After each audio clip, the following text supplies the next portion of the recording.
Assalamualaikum warahmatullahi wabarakatuh. Kami dari kelompok 11 akan mempresentasikan visualisasi kualitas udara di Jakarta tahun 2010 sampai 2025. Anggota kelompok kami yaitu ada Aniza Mufiqatul Azizah, Rahma Laila Sabina, dan Yusfina Yuniarti.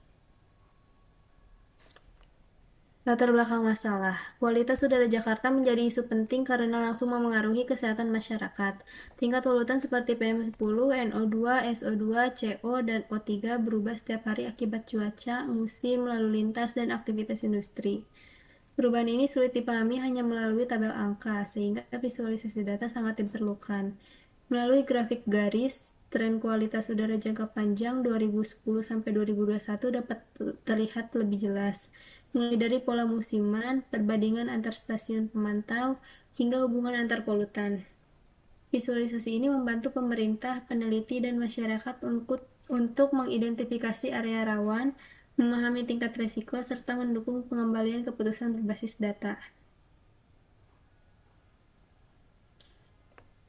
Deskripsi dataset. Dataset yang digunakan berasal dari Kaggle dengan judul Air Quality Index in Jakarta oleh Taufik Pohan. Data ini merupakan kompilasi dari satu data Jakarta berisi catatan harian kualitas udara dari 5 stasiun pemantauan kualitas udara atau SPKU di DKI Jakarta. Rentang data mencakup 2010 sampai 2025 kecuali 2022. Dataset memuat variabel-variabel utama, diantaranya tanggal yaitu waktu pengukuran kualitas udara, stasiun di mana lokasi SPKU tempat pencatatan dilakukan, PM25, PM10 yaitu konsentrasi partikulat, SO2, CO, O3, dan NO2 yaitu konsentrasi gas polutan, max yaitu nilai polutan tertinggi pada hari tersebut, kritikal yaitu polutan dominan, penyumbang pencemaran, dan kategori yaitu kategori kualitas udara bisa baik atau sangat tidak sehat. Identifikasi kebutuhan dan tujuan visualisasi. 1. Melihat tren perubahan kualitas udara, yaitu dengan mengamati perkembangan AQI dari tahun ke tahun, mengidentifikasi apakah kualitas udara membaik, memburuk, atau berfluktuasi. Yang kedua, menentukan polutan dominan dengan menggunakan variabel kritikal untuk mengetahui polutan apa yang paling sering menyebabkan penurunan kualitas udara, seperti PM10, PM2,5, O3, CO, dan lain-lain. Yang ketiga yaitu menganalisis pola musiman dengan mengetahui bulan atau musim dengan tingkat polusi tertinggi dan melihat perbedaan kualitas udara pada musim hujan versus kemarau serta hari kerja versus akhir pekan. Selanjutnya akan dilanjutkan oleh Yustina.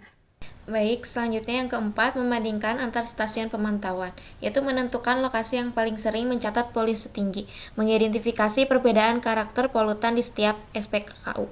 Deteksi kejadian penting, menandai hari dengan kategori AQI tidak sehat hingga berbahaya, mengidentifikasi lonjakan polusi dan kemungkinan penyebabnya, misalnya kebakaran hutan atau aktivitas tertentu. Melihat distribusi polutan, mengetahui seberapa sering polutan seperti PM10 atau PM2,5 berada pada level tidak sehat. Melihat rentang nilai polutan selama 15 tahun. Menganalisis hubungan antar polutan, menguji kolerasi antara polutan, misalnya hubungan PM10 sampai PM2,5 atau dinamika O3 terhadap polutan lain. Mengaitkan polutan tertentu dengan aktivitas seperti lalu lintas.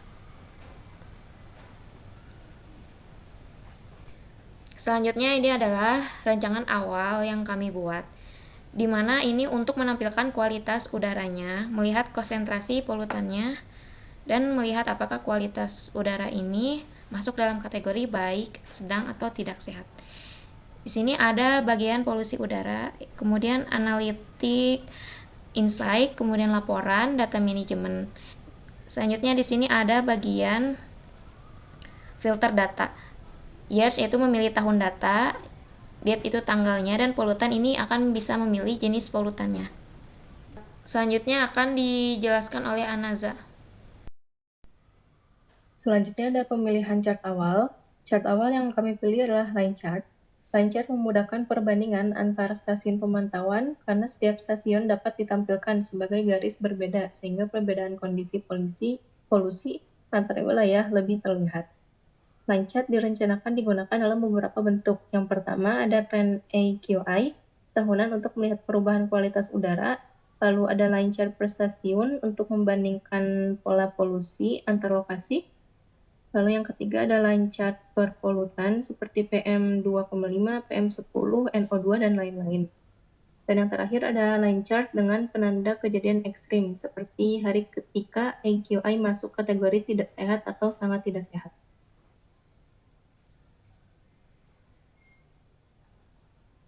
Kemudian alat visualisasi yang akan dipakai adalah Tableau, digunakan untuk mengolah data harian AQI Jakarta menjadi visualisasi yang mudah dipahami. Sebagai data deret waktu, Tableau memudahkan pembuatan line chart untuk melihat tren kualitas data, perubahan tahunan, serta pola musiman seperti bulan dengan tingkat polusi tertinggi. Lalu metodologi pengembangan yang pertama ada preprocessing data, yaitu kami melakukan pengecekan struktur file, konversi kolom tanggal ke format datetime, penanganan data hilang atau janggal, penyeragaman nama kolom, serta pengurutan data berdasarkan tanggal agar siap digunakan untuk analisis. Selanjutnya ada eksplorasi data. Eksplorasi data dilakukan untuk memahami karakteristik utama seperti tren AQI tahunan, pola musiman, perbandingan antar stasiun, polutan dominan, serta identifikasi periode dengan perubahan ekstrim. Lalu yang ketiga ada pembuatan visualisasi. Pada tahap ini, setiap stasiun diberikan garis dan warna berbeda, dilengkapi label, judul, legenda, serta penyesuaian skala waktu agar grafik mudah dibaca dan informatif. Lalu yang terakhir ada evaluasi. Grafik diperiksa dari segi kejelasan tren, kemudian dipahami, serta keseragaman warna dan format antar visualisasi. Mungkin cukup sekian presentasi dari kami. Mohon maaf apabila masih banyak kesalahan. Wassalamualaikum warahmatullahi wabarakatuh.